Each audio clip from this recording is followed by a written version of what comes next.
CM ಕುರ್ಚಿ fight ನಡುವೆ ದಲಿತರಿಗೆ ಸಿಎಂ ಕೂಗು ಶುರುವಾಗಿದೆ.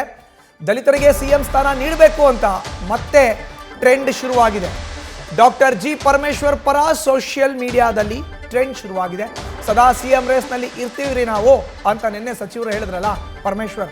2013ರ ವಿಧಾನಸಭಾ ಚುನಾವಣೆಯ ಸೋಲಿನ ಬಗ್ಗೆ ಪರಮೇಶ್ವರ್ ಪ್ರಸ್ತಾಪ ಮಾಡಿ ನಾಯಕತ್ವ ಬದಲಾವಣೆ ಚರ್ಚೆ ನಡುವೆ ದಲಿತ ಸಿಎಂ ಅನ್ನ ಮುನ್ನೆಲೆಗೆ ತಂದಿದ್ದಾರೆ. ಈಗ ಅದು ಸೋಷಿಯಲ್ ಮೀಡಿಯಾದಲ್ಲಿ ಬಹಳ ಟ್ರೆಂಡ್ ಆಗಿದೆ. ಡಾಕ್ಟರ್ ಜಿ ಪರಮೇಶ್ವರ್ ಮುಂದಿನ ಮುಖ್ಯಮಂತ್ರಿ ಅಂತ ಮಾಹಿತಿಯನ್ನು ನೀಡ್ತಾರೆ. ನಮ್ಮ ಪ್ರತಿನಿಧಿ ಶಿವಪ್ರಸಾದ್ ನೇರ ಸಂಪರ್ಕಕ್ಕೆ ಜಾಯ್ನ್ ಆಗಿದ್ದಾರೆ. ಶಿವಪ್ರಸಾದ್, ನಿನ್ನೆ ಅಷ್ಟೇ ಗೃಹ ಸಚಿವರು ಒಂದು ಹೇಳಿಕೆಯನ್ನು ಕೊಟ್ಟಿದ್ರು. ಮುಖ್ಯಮಂತ್ರಿ ಚರ್ಚೆ ಬಂದಾಗ ನಾವು ಮುನ್ನೆಲೆಯಲ್ಲಿ ಇದ್ದೇ ಇರ್ತೀವಿ, ರೇಸಲ್ಲಿ ಇದ್ದೇ ಇರ್ತೀವಿ ಅಂತ. ಈಗ ಅದು ಸೋಷಿಯಲ್ ಮೀಡಿಯಾದಲ್ಲಿ ಬಹಳ ಟ್ರೆಂಡಿಂಗ್ ಆಗ್ತಾ ಇದೆ. ಶಿವಪ್ರಸಾದ್, ಖಂಡಿತವಾಗಿ ಮಧುಸೂದನ್, ರಾಜ್ಯದಲ್ಲಿ ನಾಯಕತ್ವ ಬದಲಾವಣೆ ವಿಚಾರ ಕುರಿತಂತೆ ದೊಡ್ಡ ಮಟ್ಟದಲ್ಲಿ ಚರ್ಚೆ ಆಗ್ತಾ ಇದ್ರೆ ಇತ್ತ ದಲಿತ ಸಿಎಂ ವಿಚಾರ ಕುರಿತಂತೆ ಕೂಡ ಮುನ್ನೆಲೆಗೆ ಬಂದಿದೆ. ಯಾವಾಗ ನಾಯಕತ್ವ ಬದಲಾವಣೆ ವಿಚಾರ ಕುರಿತಂತೆ ಪ್ರಸ್ತಾಪವಾಯಿತೋ 2 ದಿನಗಳ ಹಿಂದೆ ಅಷ್ಟೇ ಗೃಹ ಸಚಿವ ಪರಮೇಶ್ವರ್ ಅವರು ನಾನು ಸದಾ ಸಿಎಂ ಸ್ಥಾನದ ರೇಸ್ನಲ್ಲಿ ಇರ್ತೀನಿ ಅಂತಕ್ಕಂಥ ಹೇಳಿಕೆಯನ್ನು ಕೂಡ ಕೊಟ್ಟಿದ್ರು.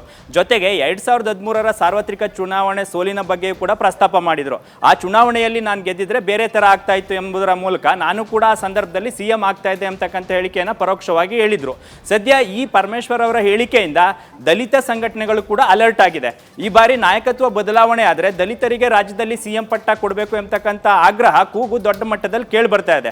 ಜೊತೆಗೆ ಪರಮೇಶ್ವರ್ ಅವರೇ ಸೂಕ್ತವಾಗಿರೋದ್ರಿಂದ ಅವರನ್ನು ಕೂಡ ಹೈಕಮಾಂಡ್ ಕನ್ಸಿಡರ್ ಮಾಡಬೇಕು ಎಂಬತಕ್ಕಂಥ ನಿಟ್ಟಿನಲ್ಲಿ ಸೋಷಿಯಲ್ ಮೀಡಿಯಾದಲ್ಲಿ ಸಾಕಷ್ಟು ಟ್ರೆಂಡ್ ಆಗ್ತಾ ಇದೆ.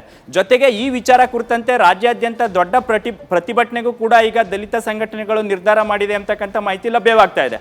ಒಂದ್ ಕಡೆ ಹೈಕಮಾಂಡ್ ನಾಯಕರ ಗಮನ ಸೆಳೆಯೋದಾದ್ರೆ ಇನ್ನೊಂದು ಕಡೆ ದಲಿತರು ಪ್ರತಿ ಬಾರಿಯೂ ಕೂಡ ಕಾಂಗ್ರೆಸ್ ಪಕ್ಷದ ಪರವಾಗಿ ನಿಂತಿರೋದ್ರಿಂದ ಅವ್ರಿಗೆ ಹೈಕಮಾಂಡ್ ಅವ್ರಿಗೆ ಸೂಕ್ತವಾದಂಥ ಪ್ರಾತಿನಿಧ್ಯ ಅಂದರೆ ಸಿಎಂ ಸ್ಥಾನಕ್ಕೆ ಕನ್ಸಿಡರ್ ಮಾಡಬೇಕು ಅಂತಕ್ಕಂಥ ಆಗ್ರಹ ಕೂಡ ಮಾಡ್ತಾ ಇದ್ದಾರೆ.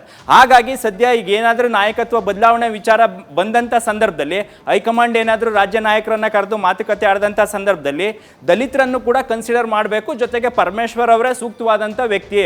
ಅವರು ಸುದೀರ್ಘ ಕಾಲ ಕೆಪಿಸಿಸಿ ಅಧ್ಯಕ್ಷರಾಗಿ ಕಾರ್ಯನಿರ್ವಹಣೆ ಮಾಡಿದ್ರು.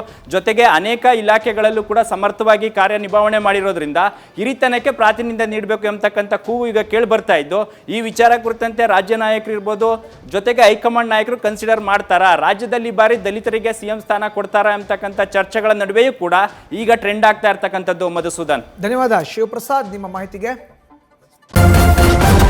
ನ್ಯೂಸ್ ಫಸ್ಟ್, ನಿರ್ಭೀತಿಯಿಂದ ನಿಮ್ಮ ಪರವಾಗಿ.